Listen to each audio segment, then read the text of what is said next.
And I'm looking up at Jimi Hendrix, and he's like right there. And he would drop down, and he'd come down and go, and we'd all jump back, like, you know, it was. But anyway, after the show, I was very brash then. I just said, let's go. We got to meet this guy. So we went back to the side of the stage, and there was a guard there, and we asked him, where's Jimmy? And then he asked us in German, bist du ein Engländer? And we went, yeah, natürlich. He says, kommen Sie. So he thought we were English, so we went upstairs. We first talked to Mitch Mitchell. Then we went up a little further. The next landing, there was Noel Redding talking to a couple ladies. Noel had a cigarette, and he goes, hey, man, you got a light? Well, I had a Zippo lighter at the time.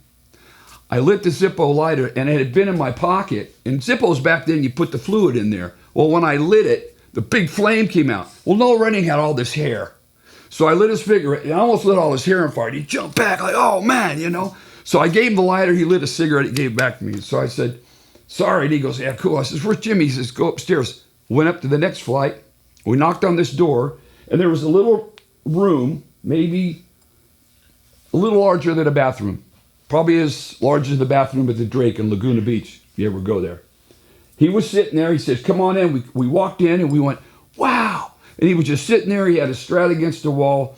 And we walked in, and he goes, hey, what are you guys doing here, man? You guys military brats or something? We go, yeah, our dad works for the government. So we sat down in front of Jimmy, started asking him questions. And he told us about Buddy Guy. He told us about Hubert Sumlin. He told us about Howlin' Wolf. I knew who Muddy Waters was because of the Rolling Stones, but he was telling us all the people that had inspired him. And so I asked him, I said, what kind of guitar are you playing? He goes, yeah, baby, cool, man. It's a Stratocaster.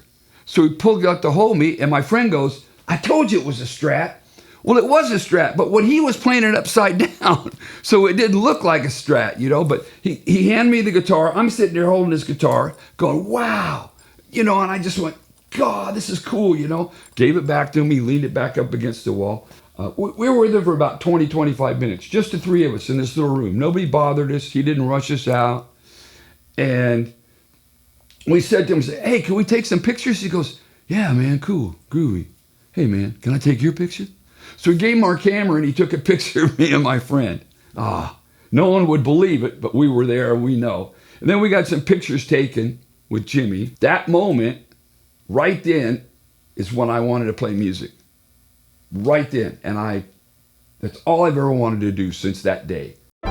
We hope you've enjoyed these pearls from our friends in the music industry who support the Drake Gives program. We want to thank them for the time and energy that went into paying forward their wisdom and experiences to all of us as viewers.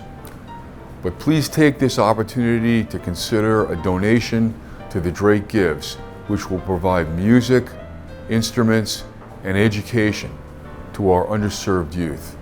Please, these donations are so important to our kids. Thank you.